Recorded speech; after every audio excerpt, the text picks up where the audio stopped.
Hi, Bryn. I hope your flight to Belgium was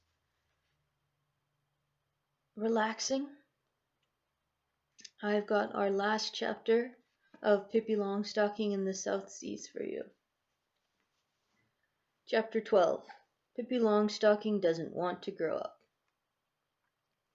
Oh, how Tommy and Annika's mother and father hugged and kissed their children, and what a wonderful supper they had prepared for them. Afterward, they tucked them in and sat for a long, long time on the edge of their beds, listening to the children's tales of all the strange things they had experienced on Curricurridut Island. They were so happy, all of them. There was only one sad thing, and that was not having any Christmas. Tommy and Annika didn't want to tell their mother how miserable they were because they had missed having a tree and presents. But that's the way it was. It seemed so strange to be back. It always does when you've been away. And it would have been much easier if they had also come home for Christmas Eve. Tommy and Annika were also sad when they thought of Pippi. Now, of course, she would be home in bed at Villa Villacula, with her feet up on her pillow, and there was no one there to tuck her in. They made up their minds to go see her as soon as they could the next morning. But the following day their mother didn't want to let them go because hadn't seen them for such a long time, and besides, their grandmother was coming for dinner to welcome the children home.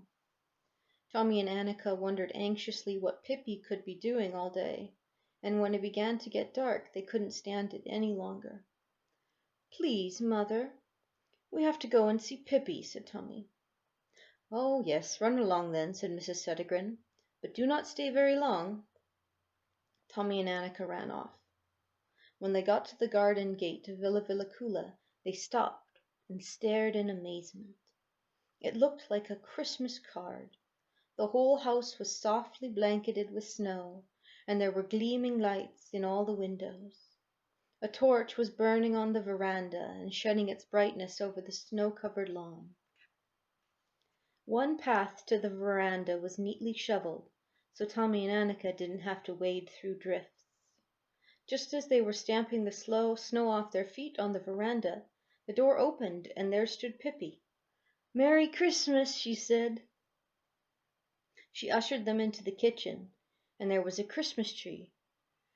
The lights were lit, and 17 sparklers were burning, filling the room with nice smoky smell. The table was set with puddings and hams and sausages and all sorts of Christmas delicacies. Yes, even gingerbread people and birds' nests. There was a fire in the stove, and the horse was standing at the wood bin, scraping his hoof in a very refined way. Mr. Nielsen was hopping back and forth along the sparklers in the Christmas tree. "He's supposed to be an angel," said Pippi grimly, "but I can't get him to stay still." Tommy and Annika just stood there speechless. "Oh, Pippi," said Annika finally.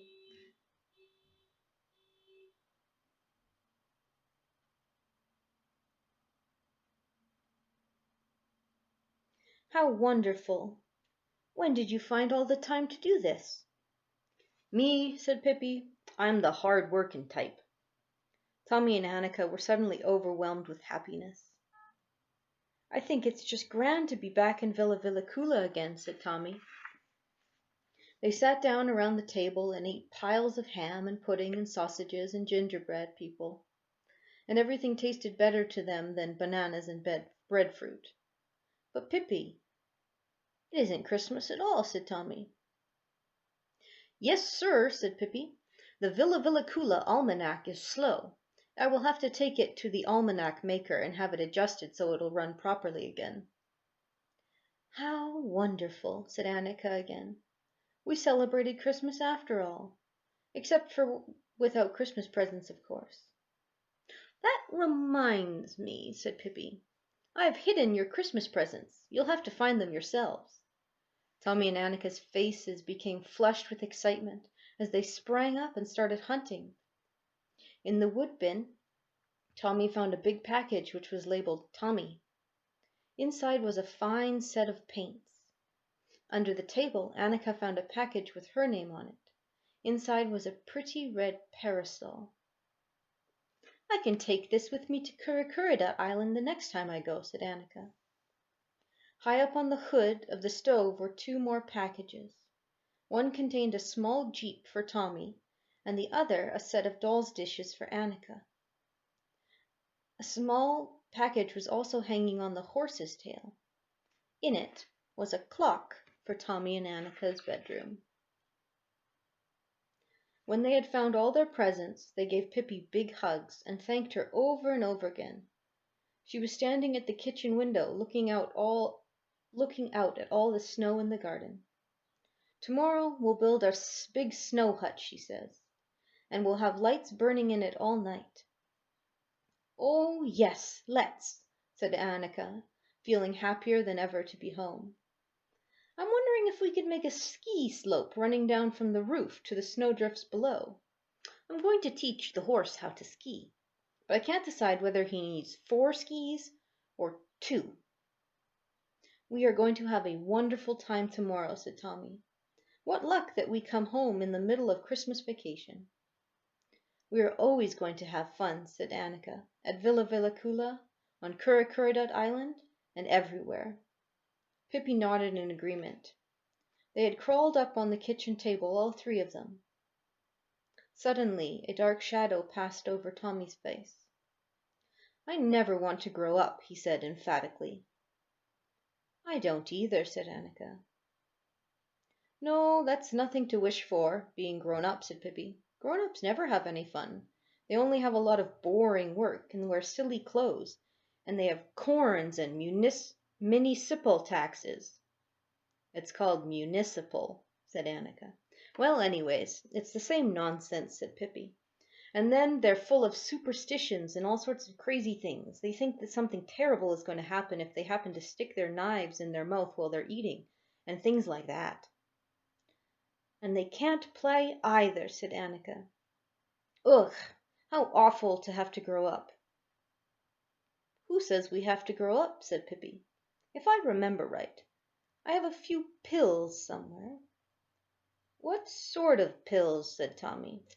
Some very fine pills for people who do not want to grow up, said Pippi, and she jumped down from the table. She hunted through closets and drawers, and after a while she produced something that looked like 3 yellow peas. Peas? Said Tommy, surprised. Well, that's what you think, said Pippi. These are no peas. They are chilluglug peas. No, wait. Chillilililug. No, chillilug. There we go. They are chillilug pills, and were given to me by Rio, an old Native American chief, when I happened to mention that I wasn't wild about the idea of growing up. You mean those tiny little pills can do it, said Annika skeptically. Absolutely, said Pippi, but they have to be taken in the dark, and you have to say this. Pretty little chullalug, I don't want to get bug. You mean big, said Tommy. If I say bug, I mean bug, said Pippi.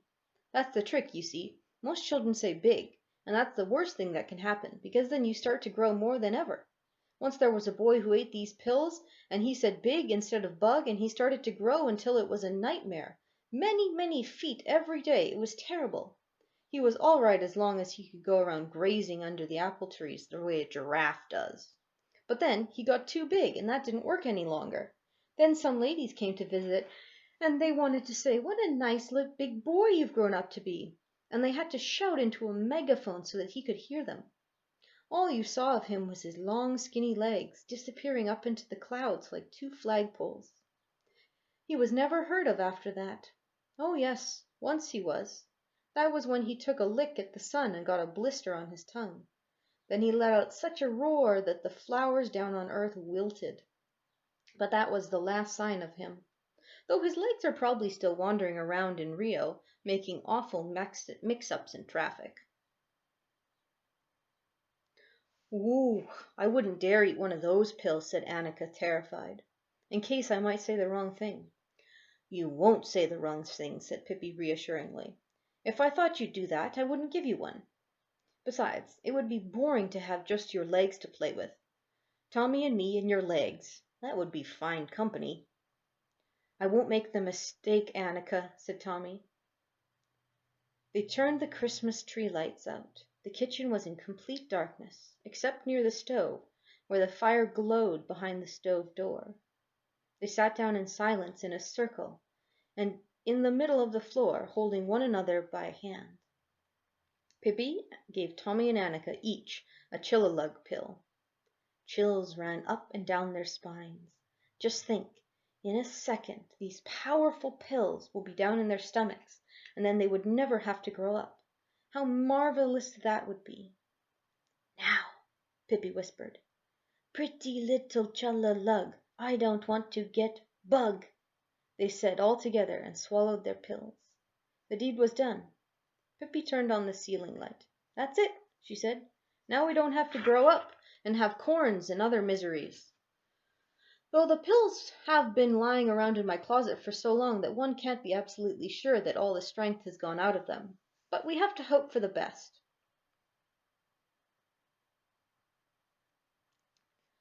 Annika suddenly thought of something. Oh, Pippi, she said in alarm. You were going to be a pirate when you grew up. Psh!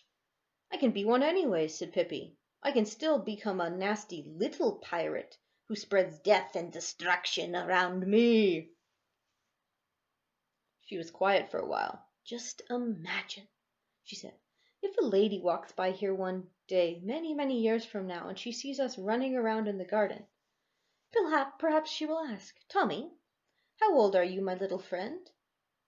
And then you'll say, 53, if I'm not mistaken. Tommy laughed merrily. She'll probably think that I'm small for my age, he said. Of course, said Pippi. But then you can explain that you were bigger when you were smaller. And then, just then, Tommy and Annika remembered their mother had told them not to stay away too long. I think we'll have to go now, said Tommy. But we'll be back tomorrow, said Annika. Fine, said Pippi.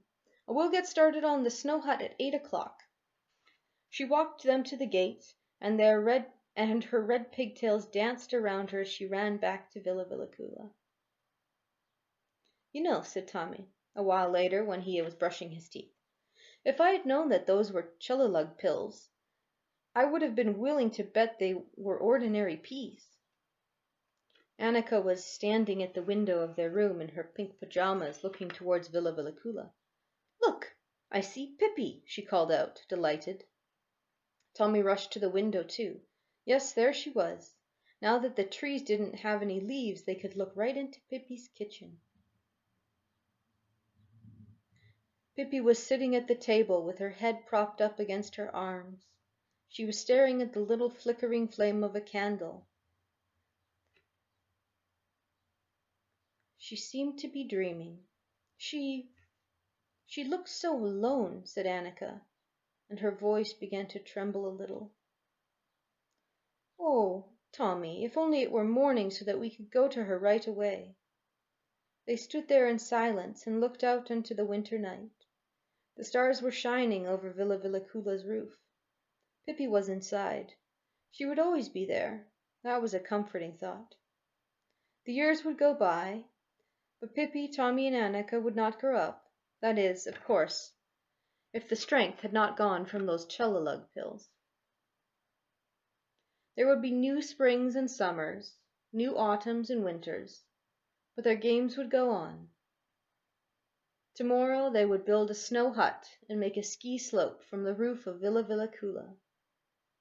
And when spring came, they would climb up the hollow oak where soda pop sprouted. They would hunt for treasure, and they would ride Pippi's horse. They would sit in the wood bin and tell stories. Perhaps they would also take a trip to Curricurridat Island now and then to see Momo and Moana and the others. But they would always come back to Villa Villacula, and the most wonderful comforting thought was that Pippi would always be there in Villa Villacula. If she would only look in this direction, we could wave to her, said Tommy. But Pippi continued to stare straight ahead with a dreamy look, and then she blew out the light. That's the end of Pippi in the South Seas. I hope you enjoyed listening, Bryn. I have an idea for our next story. It's been quite a while since we've read this one. I'll get it now.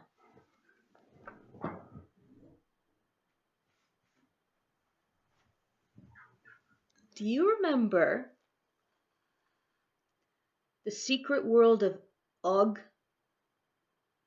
It's a bit of a longer story, but I think it would be a fun one to read together. You'll have to let me know. Anyways, hope you're safe and sound. Bye for now.